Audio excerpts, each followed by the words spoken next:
Здравейте! Казвам се Патрик от екипа на Сибионикс. В този видеоклип ще ви дам полезни съвети как да започнете използването на вашата система за непрекъснат мониторинг на глюкозата от Сибионикс. Също така ще ви покажа как правилно да поставите сензора на Сибионикс, как да се уверите, че той остава на място и как да го свържете с приложението на Сибионикс. Първо, изтеглете безплатното приложение на Сибионикс на вашия телефон. Отворете вашето приложение на Сибионикс, регистрирайте акаунт с имейл адреса си и следвайте инструкциите в приложението, за да настроите своя профил и предпочитания. След това изберете място на задната част на ръката си над лакътя. Трябва да избягвате зони с много косми, белези, бенки или изпъкнали места, за да осигурите добро прилепване на сензора на задната част на ръката. Използвайте алкохолен тампон, за да почистите избраната зона. Оставете кожата да изсъхне напълно преди да поставите сензора. В противен случай лепката на сензора може да не се залепи здраво. Свалете капачката от опаковката на сензора и я поставете на равна повърхност. Свалете капачката от апликатора на сензора. Внимателно насочете апликатора на сензора към опаковката на сензора на твърда повърхност и натиснете здраво върху апликатора, докато спре. Издигнете апликатора на сензора от опаковката. Сега апликаторът на сензора е готов за поставяне на сензора. Не натискайте бутона на апликатора, докато го поставяте върху приготвеното място. Натиснете и изтеглете предпазната закачалка. Поставете апликатора на сензора върху приготвеното място. Натиснете бутона и поставете сензора, след като чуете щракването.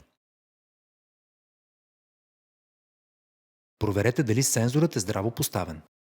Предоставяме и допълнителен защитен патч, за да помогнем на сензора да остане на място за по-дълго.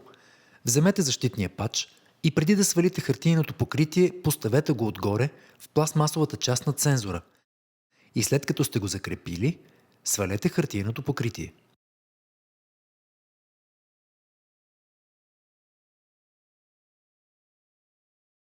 Сега, след като сте свалили хартиеното покритие, се уверете, че натискате, за да закрепите защитния патч над сензора.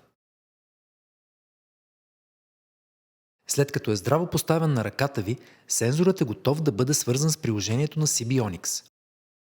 Влезте във вашето приложение на Сибионикс и сканирайте връзката на пакета CGM.